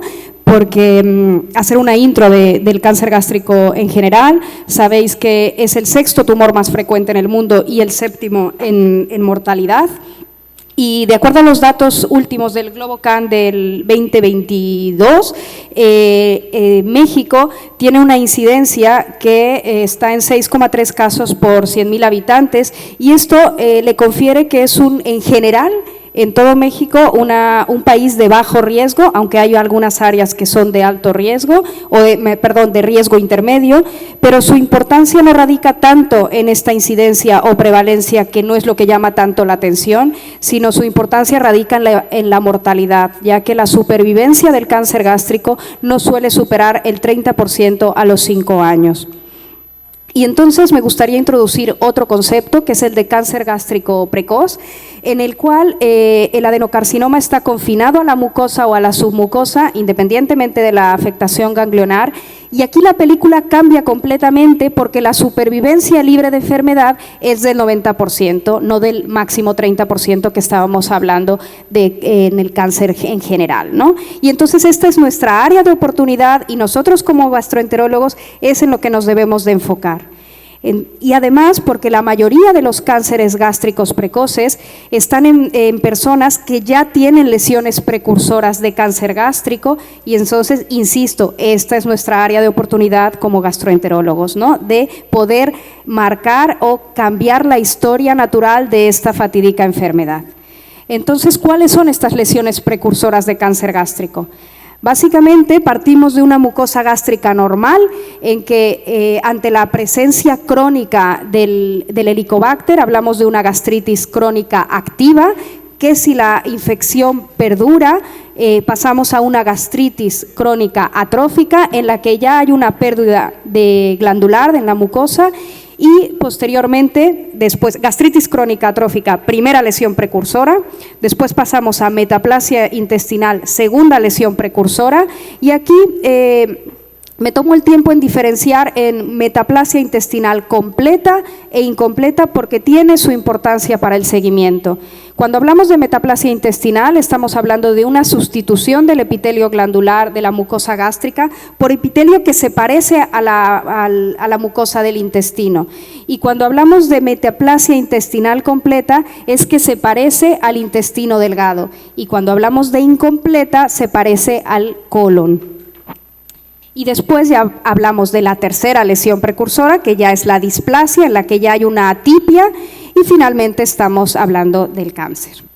Y hay ciertos modificadores de este riesgo, o bien de desarrollar lesiones precursoras, o bien de que estas lesiones evolucionen. Y esto básicamente son 2 puntos. La agregación familiar. Es bien sabido que en familias que hay más cáncer gástrico, estas familias tienen más lesiones precursoras y estas lesiones precursoras evolucionan más a cáncer que en la población general. Nosotros, por ejemplo, tenemos en España, para que os hagáis una idea, una prevalencia de lesiones precursoras de un 20-25%, y si nos enfocamos en aquellas familias en las que hay 2 o más familiares de cáncer gástrico, la prevalencia es del 50%, o sea, es el doble de lesiones precursoras que en una familia en la que no hay cáncer gástrico.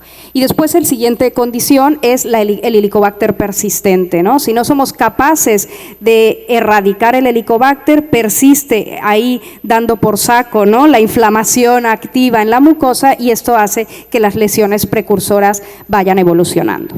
Y estos 2 puntos también son importantes a tenerlos en cuenta para ver el seguimiento que les tenemos que ofrecer a nuestros pacientes. ¿Y cuál es la magnitud del problema? Os enseño este estudio que se publicó este año, en el que quiero destacar un poco la prevalencia general de lesiones precursoras, que si veis aquí, de gastritis atrófica es de un 25% a nivel global, 16% de metaplasia intestinal, y aquí os pido que os enfoquéis en la barra de arriba, en las 3 figuras de arriba, en las cuales se subdivide la prevalencia de lesiones precursoras en base a si el país es de alto, bajo o riesgo intermedio para cáncer. Y como veis, entre las más azul se va para allá, ¿no?, digamos, es displasia, el azul bajito es metaplasia, el verde agua, por así decirlo, es atrofia, ¿no? No, perdón, ya lo dije mal. El azul fuerte es país de alto riesgo, azul bajito país intermedio, y agua país de bajo riesgo, como sería aquí México. Y veis que conforme hay más riesgo en el país, la prevalencia de lesiones precursoras también es mucho mayor. Y esto es estadísticamente significativo. Pero un punto importante, y me gusta mucho este gráfico, es que si bien estos países de alto riesgo o riesgo intermedio tienen más riesgo de lesiones precursoras, una vez que están establecidas estas lesiones, aparentemente en base a este metaanálisis y revisión sistemática, estos individuos no tienen más riesgo o sea, no progresa más rápido esta lesión precursora. Y esto es importante, es un concepto que probablemente no todos teníamos hasta hace muy poco, y también es importante tenerlo en mente para ver qué seguimiento le vamos a dar a nuestros pacientes. Es decir, los países de riesgo intermedio o alto tienen más prevalencia, pero no necesariamente esas lesiones progresan más rápido, ¿vale? O sea, no hay que hacerle más seguimiento, más estrecho, por así decirlo. Entonces, ¿cuáles son las cosas? ¿Qué tenemos que hacer para prevenir o vigilar estas lesiones precursoras? En cuanto a prevención, tenemos primero la prevención primaria, que sería básicamente pues portarse bien, ¿no?, con medidas higiénico-dietéticas, pero sobre todo la erradicación del Helicobacter, ¿no? Y aquí os muestro a título de ejemplo un metaanálisis en el que se enfatiza el papel del Helicobacter en el riesgo de cáncer gástrico, y como veis aquí incluía este metaanálisis 10 estudios aleatorizados controlados, 8.000 individuos sanos, 1.800 con algún tipo de neoplasia, y algunos se les erradicó, otros se les dio placebo y otros nada de nada.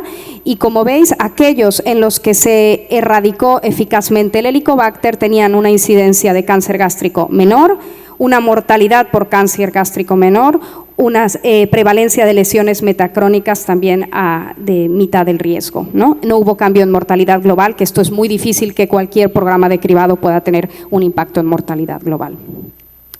Entonces, con esto en mente, desde hace ya unos cuantos años, diferentes asociaciones nacionales e internacionales recomiendan erradicar el Helicobacter siempre que lo vemos, ¿vale? Y si tenemos en mente que el objetivo de de erradicar el Helicobacter es de prevención de cáncer y de prevención de lesiones precursoras, lo ideal es erradicarlo cuanto antes mejor. La mayoría de nosotros contraemos el Helicobacter en la adolescencia o en la adultez joven. Entonces, lo ideal es erradicarlo entre los 20 o 30 años antes de que se empiecen a desarrollar estas lesiones precursoras que conocemos como cascada de Correa, esto que os expliqué de atrofia, metaplasia, etcétera.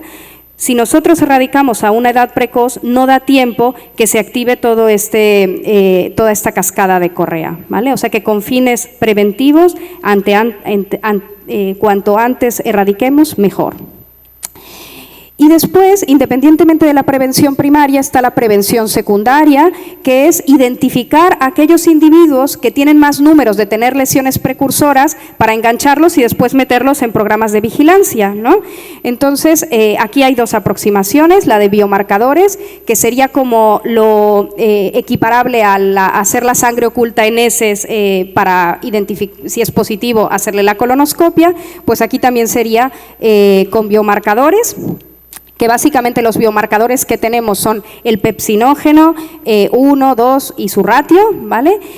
Sin embargo, aquí también os muestro un estudio que evalúa el pepsinógeno 1, 2, el pepsinógeno con la gastrina para identificar a aquellos individuos con lesiones precursoras, con gastritis crónica atrófica extensa, y como veis la sensibilidad es bastante mala, no llega a está entre un 23 y un 40%, con lo cual como método de cribado es bastante malito, ¿no? Tiene una especificidad buena del 93%, pero no es buena para detectar de forma extensa, ¿no?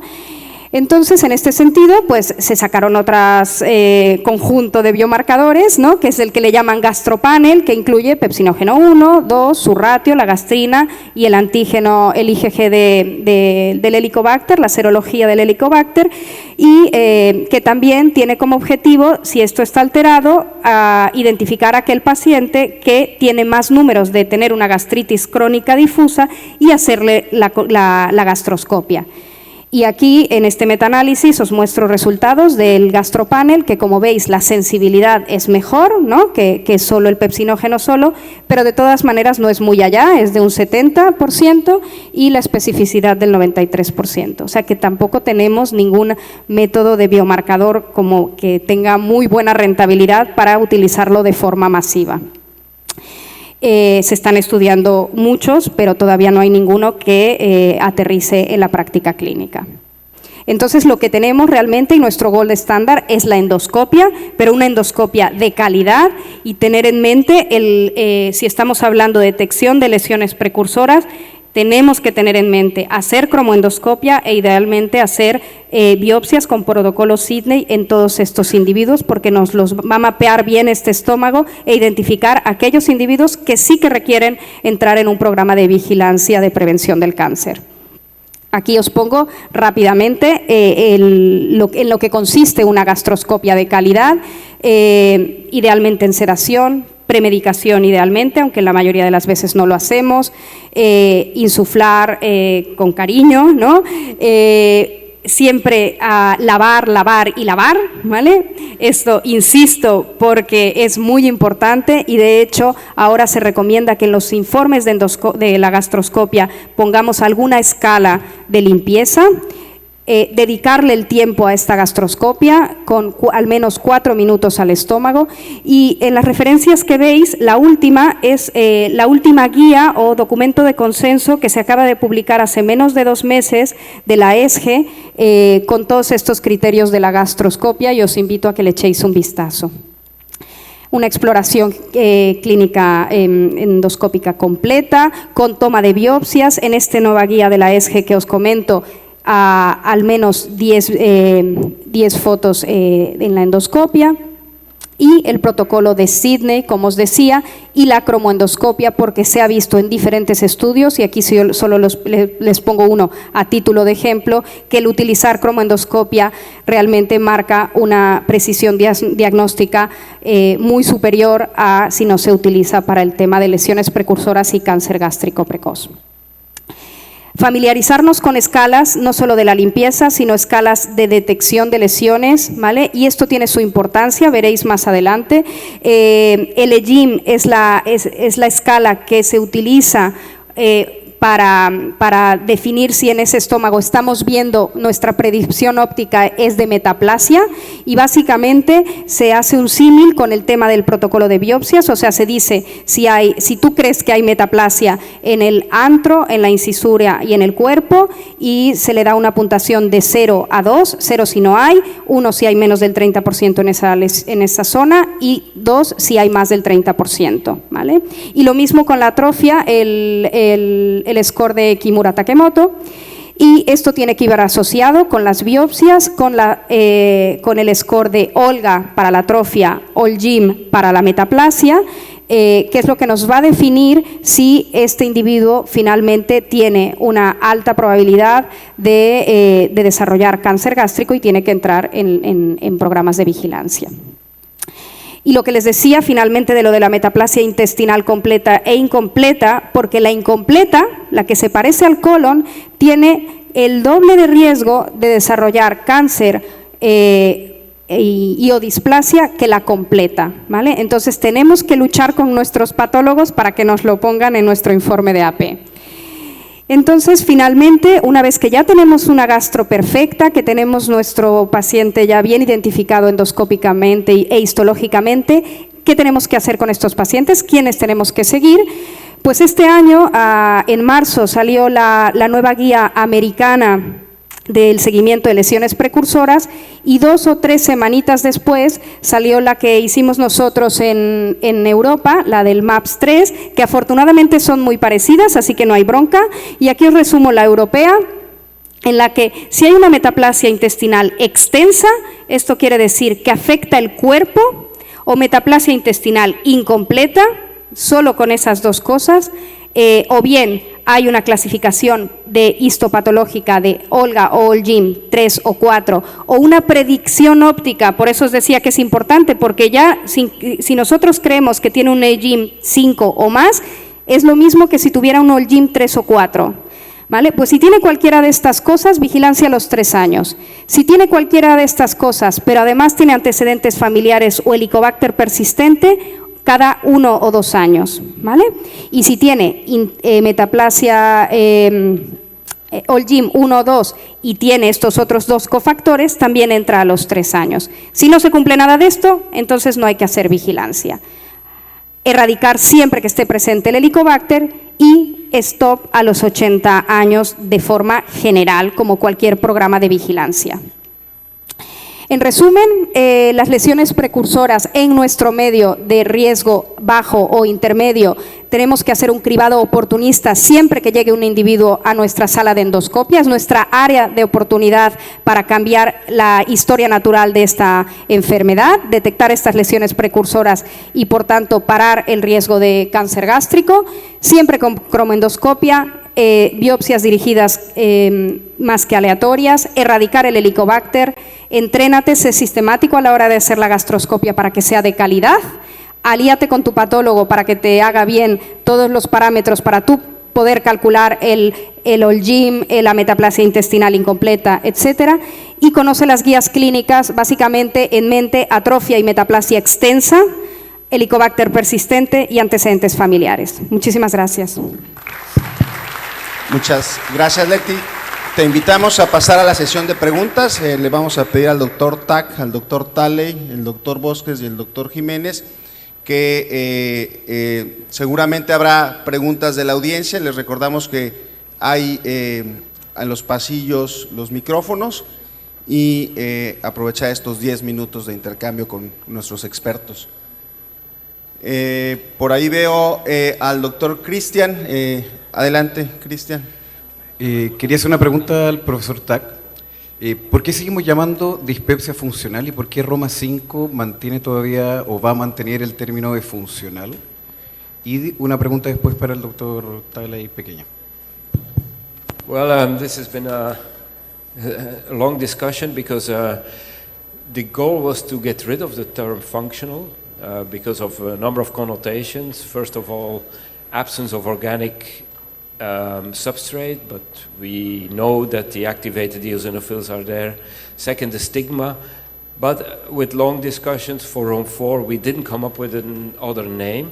Actually, already in Rome 3, the idea was to eliminate the term functional dyspepsia and only speak about PDS and EPS.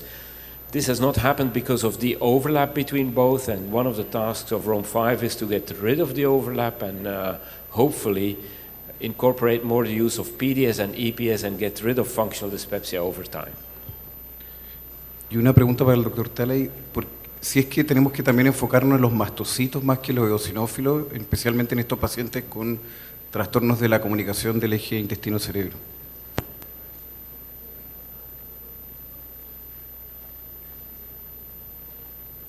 I'm sorry, I missed that first part of the question. If we should focus more in mast cells more than eosinophils in DGBI, considering that usually DGBI patient doesn't have so many eosinophils, usually they have more mastocytes in their biopsies or in their pathophysiology.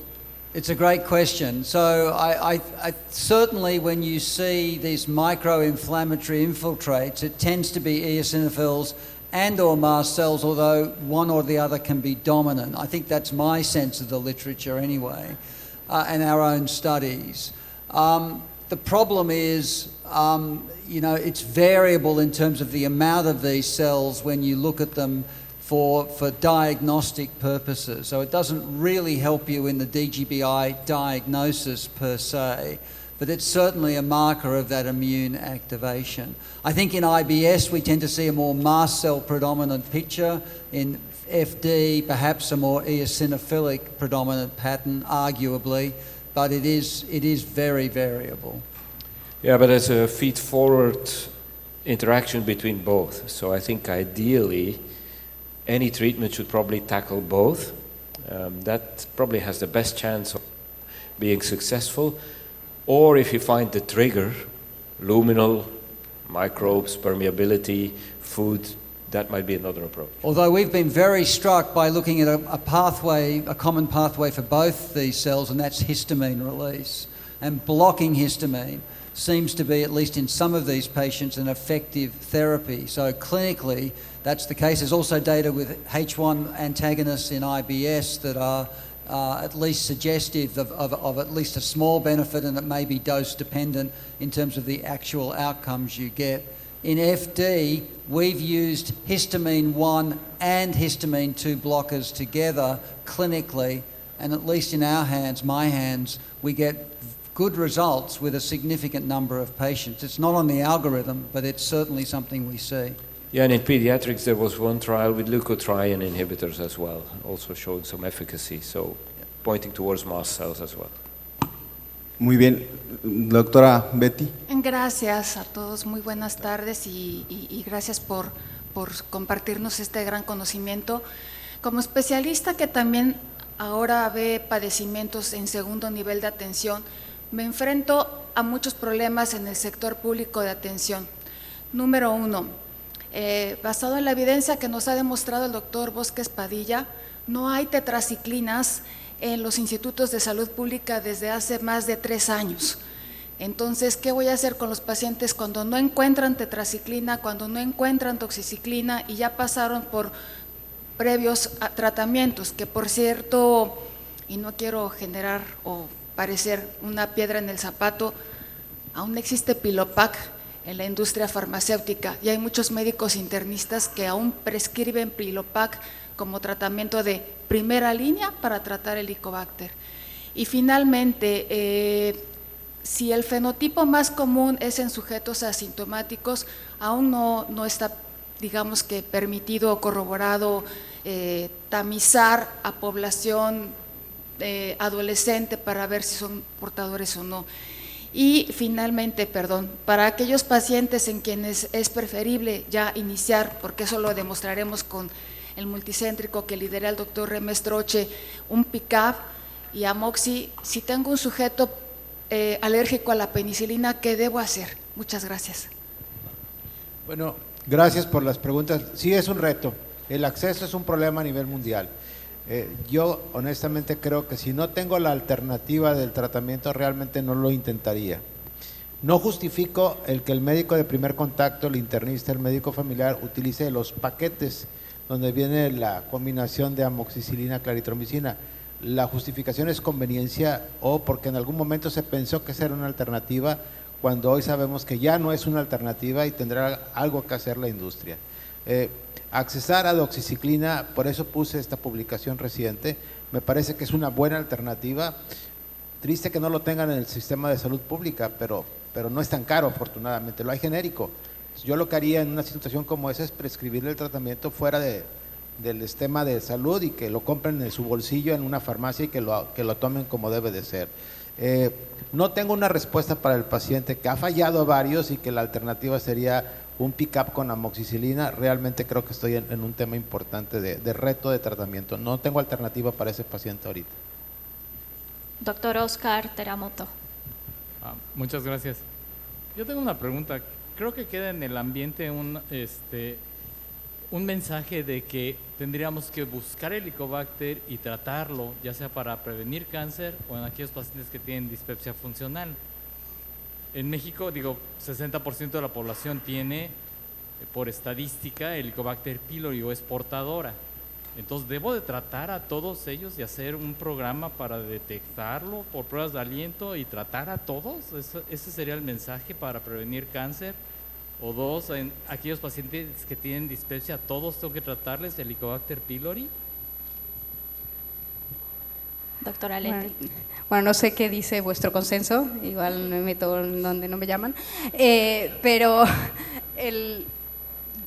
las guías en general, y supongo que hay que adaptarlo a cada país, no es ir a buscar a todo mundo el Helicobacter, no quiero que quede ese concepto, por lo menos no en nuestro medio, no aquí en México, no en España, sí que hay programas de búsqueda y erradicación masiva en lugares de muy alto riesgo de cáncer gástrico, como programas de prevención, que los hay en Asia, los hay en Chile, pero en nuestro medio no quiero que se queden con ese concepto de ir a buscar a todo mundo el Helicobacter, pero sí que las guías me recomiendan, siempre que lo identificas por X o por Y, trátalo. Porque o sea, no lo vas a ir a buscar en todo mundo como programa masivo, pero sí erradicar siempre que lo ves. Eso punto número 1. Y sí que lo iría a buscar cuando hay otros riesgos añadidos. Básicamente es la mejor estrategia de prevención en individuos que tienen antecedentes familiares de cáncer gástrico, ¿no? Entonces, si hay antecedente familiar de cáncer gástrico, sí que ir a buscarlo aunque el paciente esté asintomático. Y esto sí que se ha demostrado. Hay un New England de hace ahora ya casi 5 años en el que se ve que el riesgo de cáncer gástrico en los individuos con un familiar de cáncer gástrico que se les erradicó fue la mitad del riesgo que en aquellos que no se les erradicó. O sea, en ese contexto sí que lo haría. Y a edades, y si lo haces con esa finalidad de prevención, es lo que os decía, para sacarle el mayor provecho a esta erradicación es erradicarlo joven. No estoy diciendo en la infancia, estoy diciendo, pues esto, a los 20 largos o 30, ¿no?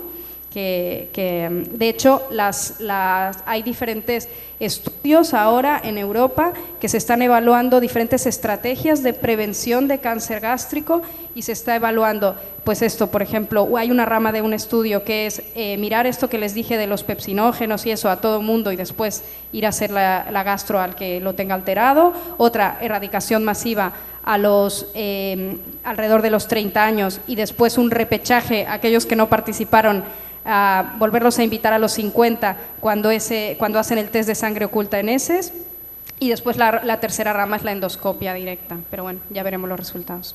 Sí, gracias.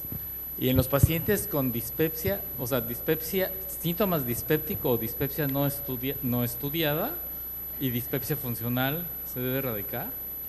Yo diría que sí, que siempre yo diría que sí, pero bueno, aquí… En el consenso se precisa que la erradicación se debe justificar en familiares en primer grado con historia de cáncer. Se debe de buscar y se debe erradicar. Y viene a tema una pregunta que nos hicimos hace tiempo, el Helicobacter oriental y el Helicobacter occidental. No son iguales. Y la incidencia de cáncer endémico en China, donde se justifica la erradicación masiva y está probado de manera muy elegante en estudios de erradicación a edades tempranas, no necesariamente aplica para nosotros, porque cuando se analiza la característica microbiológica del Helicobacter oriental es diferente al Helicobacter que tenemos. Ni duda que la historia familiar es relevante. Nosotros trabajamos por algunos años buscando factores familiares de riesgo y encontramos IL-1 beta, TNF-alfa, IL-10, o sea, sí hay genética de riesgo para cáncer, y también las características de virulencia del Helicobacter, que me lleva a una pregunta que me quedé con la inquietud cuando vi los resultados del doctor Tag, a propósito de por qué en Oriente se ve una mejor respuesta en dispépticos. Al quitarles el Helicobacter y teniendo dispepsia, los resultados eran más consistentes que en Occidente. ¿Tiene que ver con el Helicobacter? El tipo de Helicobacter, quiero decir. Yeah, probably has to do with the H. pylori type and the aggressive nature of it and the degree to which it induces a more severe gastritis. I think the level of gastritis and especially the expression of substance P and CGRP, which is upregulated with severe gastritis, is a factor sensitizing the stomach, and you have this more in East than in West probably. It's not fully established, but that would be the hypothesis. Preguntas breves. Gracias. Le quiero preguntar a la doctora Leticia si las recomendaciones de seguimiento son iguales en gastritis autoinmune atrófica, y al panel también muy breve, el doctor Bosques mostró estadísticas de resistencia, 16% a claritro, que está en el límite, habría que ver qué tan representativo es, metro 70% creo. Entonces, ¿qué esquema escojo si ya decidí que lo voy a tratar? ¿Cuádruple, concomitante? En cuanto a la gastritis autoinmune, lo que se recomienda a día de hoy y las guías, las guías no se mojan mucho en el tema de la gastritis autoinmune, porque no hay muchos estudios así que lo avalen, y lo meten en el mismo saco de seguimiento, habitualmente lo acortan a cada 2 años en vez de cada 3. la verdad es que aunque no acortes, como la mayoría de estos pacientes les van a tener una atrofia severa, no tanto metaplasia, porque no tienen mucha metaplasia estos individuos, lo que tienen es atrofia. Lo que se recomienda es hacer una gastroscopia cada 2 o 3 años, y he de decir que el riesgo de cáncer gástrico en la gastritis autoinmune, o sea, el adenocarcinoma, el riesgo es muy bajito. Básicamente se hace el seguimiento por el riesgo de los neuroendocrinos, ¿no? Entonces, cada 2 o 3 años es más que suficiente. Y Paco. La pregunta que hacen respecto a la terapia combinando medicamentos que in vitro son resistentes. Ya se probó que la terapia cuádruple, incluyendo metro y tetras, funciona y funciona bien en México. Eso lo registraron y lo presentaron en la reunión americana de hace un año, en donde en México el estudio que llevan de registro el doctor José María aquí en la Universidad de Veracruz demostró que en el país la terapia sí funciona. ¿Y por qué funciona? Porque es un efecto sinérgico. O sea, es cierto que in vitro metronidazol tiene tasas de resistencia que rebasa el 60-70%, pero cuando los combinas de alguna manera con tetras y bismuto, la respuesta se consigue en una tasa de curación de cerca del 90%. Sí funciona el esquema cuádruple. José, tú tienes, José María, esa información. Sí, eso lo vamos a presentar también en el consenso, y es más bien el efecto sinérgico, y los estudios son in vitro. Si ustedes ven la presentación de los estudios de resistencia que presentamos en DDW para metronidazol, es menos del 20%, y esa discrepancia explica esas cifras. 2 preguntas cortas, adelante. Sí, esta pregunta va dirigida para el doctor Francisco Bosque, porque es ¿qué hacer con la población mexicana? No sé si ya me cambiaron la pichada, como decimos, en lugares donde se juega mucho béisbol, pero si tengo entendido que el 50% de la población adulta en México tiene Helicobacter, yo todavía a mis pacientes les digo, porque llegan angustiados porque tienen Helicobacter pylori, y les digo, bueno, si le diéramos tratamiento a todos, ¿qué va a pasar? O sea, ¿cómo estarían ya de viejitos con tanta resistencia a antibióticos? Yo les digo, los escenarios serían, y quiero saber si esto ha cambiado, ¿tiene usted úlcera? ¿Hay problemas de metaplasia intestinal? ¿Tiene un familiar de primer grado con cáncer gástrico?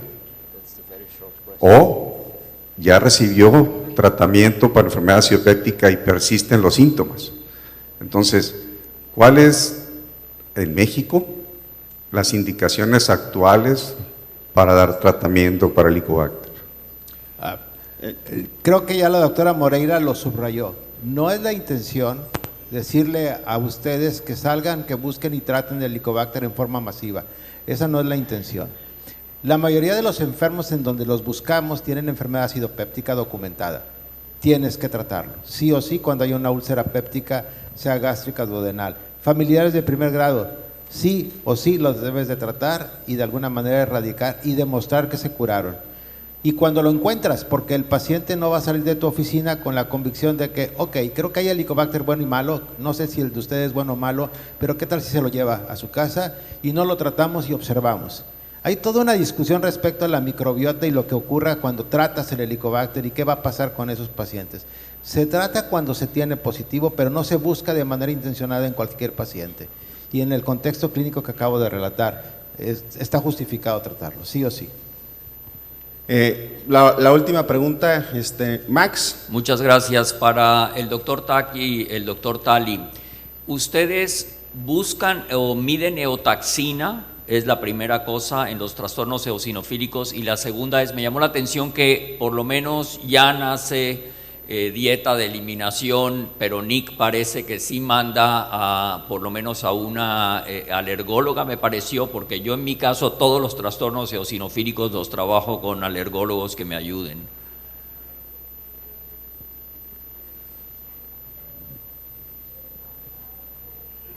So, great question. Yes, I think that's reasonable to work with the allergist. I work with the dietitian actually in this setting to try and organise a proper diet for elimination. And elimination diets for classical eosinophilic gut disorders works at least in a significant proportion of these patients.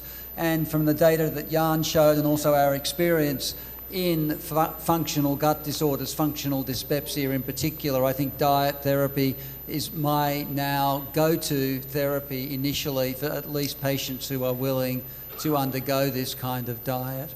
Does an allergist help in other ways?